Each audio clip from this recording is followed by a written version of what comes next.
Indian army नाम, किस्सा और कारनामा तो आप सभी ने सुना होगा, पर आज के इस वीडियो में जानेंगे कुछ विशिष्ट जानकारी उसी भारतीय फौज के बारे में। तो बिना किसी देरी के चलिए शुरू करते हैं।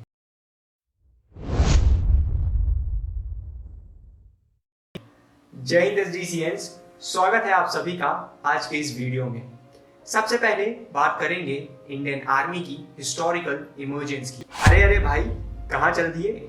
आपकी हिस्ट्री की बुक्स नहीं पलट रहा हूँ, बल्कि इतिहास के सिर्फ वो पन्ने पलटना चाह रहा हूँ जिनके बारे में जानना आपका और हमारा दोनों का ही जानना आवश्यक है। तो ये बात है सन 1776 की, जब ब्रिटिश ईस्ट इंडिया कंपनी को अपनी फैक्ट्रीज को गार्ड डाउन करने के लिए एक समूह को संगठित करना पड़ा और आगे जाकर उन्होंने उसी समूह का नाम दिया द ब्रिटिश इंडियन आर्मी। सन 1793 में पौंडुचेरी से फ्रेंच शासन खत्म होने के बाद इसी ब्रिटिश इंडियन आर्मी को 3 प्रेसिडेंसीज में डिवाइड किया गया, बॉम्बे, बंगाल और मद्रास। इसके बाद सन 1857 में थोड़ी अनबन और लड़ाई झगड़े के किस्से ब्रिटिश इंडियन आर्मी में तो अक्सर सुनाई देते थे, लेकिन वो समय था सन 1857 का, जब बंगाल नेटिव इन्फेंट्री के मंगल पांडे ने एक विरोध प्रस्तुत किया। वो विरोध जो कि इस पूरे देश को स्वतंत्रता दिलाने के लिए तत्पर रहा। हालांकि वो रेवोल्यूशन बॉम्बे और मद्रास की आर्मीज के द्वारा कम सपोर्ट मिलने से सफल तो नहीं हो पाया, पर उस रेवोल्यूशन ने हर एक भारतीय के मन में इस देश को स्वतंत्र कराने के लिए पूर्ण भावना से परिपूर्ण कर दिया था।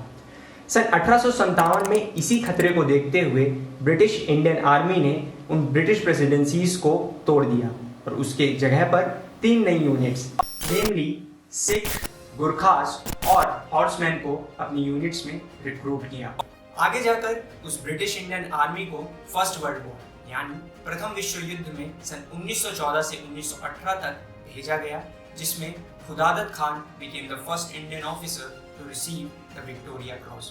इसके साथ ही साथ सन 1939 से 1945 तक चले दूसरे विश्व युद्ध में फिर से भारतीय फौज को भेजा गया, जहां उन्होंने अपना पराक्रम पूरे विश्व को दिखाया। हालांकि सन 1945 तक भारत की राजनीतिक यानी पॉलिटिकल फ्रंट में पकड़ मजबूत हो गई थी और हर भारतीय को स्वतंत्रता की भीनी भीनी खुशबू आनी भी शुरू हो गई थी। और अंततः 15 जनवरी सन 1949 को के.एम. करियप्पा, जो कि हमारे देश के दूसरे फील्ड मार्शल थे, उन्होंने English general Francis Roy Bucher से ऑफिशियली इंडियन आर्मी की कमांड अपने हाथ में ली and this led to the formation of Indian army.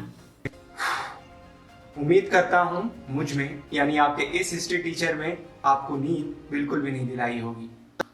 तो चलिए इसे मैं आपको एक उदाहरण से समझाता हूँ। जैसे कि एक राजनीतिक पार्टी होती है, उसमें एक नेता होता है और उसी पार्टी में कुछ कर्ता धर्ता होते हैं। ठीक उसी प्रकार से इंडियन आर्मी में Indian president is regarded as the supreme commander of the Indian army, लेकिन आप इन्हें वो नेता समझ सकते हैं जिनका काम सिर्फ डॉक्यूमेंटेशन और पेपर साइनिंग तक सीमित रहता है। इस पार्टी का कर्ता धर्ता यानी प्रोफेशनल हेड होता है चीफ ऑफ आर्मी स्टाफ, और तीनों सेनाएं यानी इंडियन आर्मी, इंडियन नेवी और इंडियन एयर फोर्स में समन्वय यानी इक्विलिब्रियम बनाए रखने के लिए अपॉइंटेड होते हैं CDS, chief of defence staff. और एक राज की बात बताऊं, इंडियन आर्मी में आज तक सिर्फ 2 ऐसे फील्ड मार्शल हुए हैं जिन्होंने इस 5 स्टार रैंक को हासिल किया है। पहले थे सैम मानेकशॉ और दूसरे थे के.एम. करियप्पा। इसी चर्चा को आगे बढ़ाते हुए अब चलते हैं अगले सेगमेंट में। किसी भी सेना की विख्याति उसके द्वारा दिखाए गए शौर्य और पराक्रम से हमेशा ही प्रदर्शित होती है, और इस मामले में we know that Indian Army is the best। तो बात करें अब भारतीय फौज द्वारा लड़े गए युद्धों की। सबसे पहले आता है 1947 का भारत पाक युद्ध, उसके बाद 1948 का ऑपरेशन पोलो, जिसके तहत भारत में हैदराबाद को जोड़ा गया। उसके बाद आता है 1961 का liberation of Goa war against the Portugal. उसके बाद आता है 1962 और 64 में लड़ा गया इंडियन सीनो वॉर।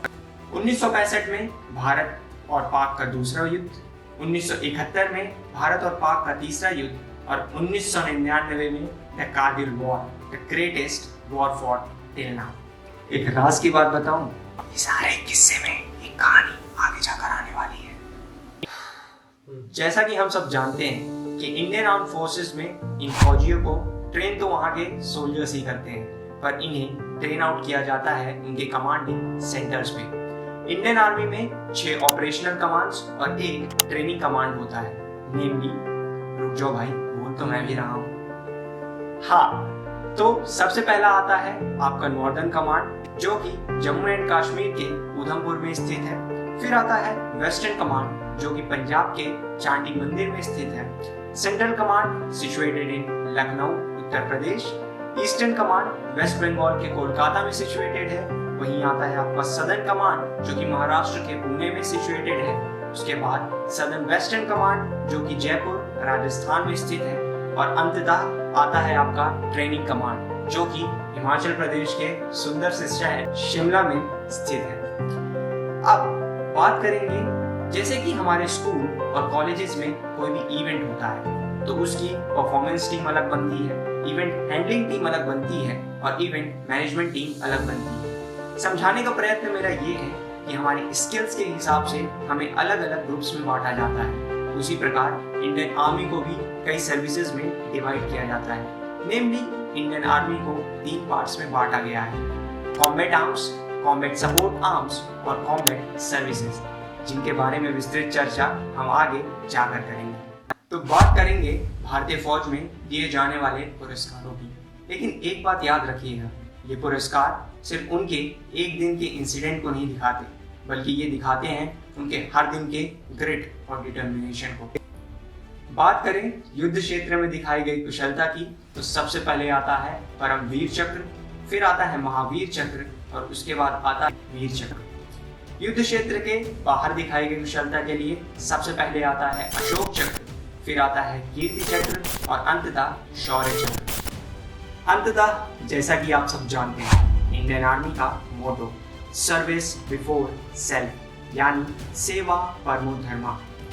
इस फ्रेज की अहमियत उस हर एक फौजी से पूछिए जो अपनी जान हथेली पर लेकर उन सीमाओं की रक्षा कर रहा है, और पूछिए इसकी अहमियत उसके परिवार के सदस्यों से, जिनके प्रियजनों की वापस लौटने की संभावना उन्हें खुद भी नहीं मालूम होती। Respect, just share respect, not only to those brave hearts but to the family and members of those brave hearts. जय हिंद।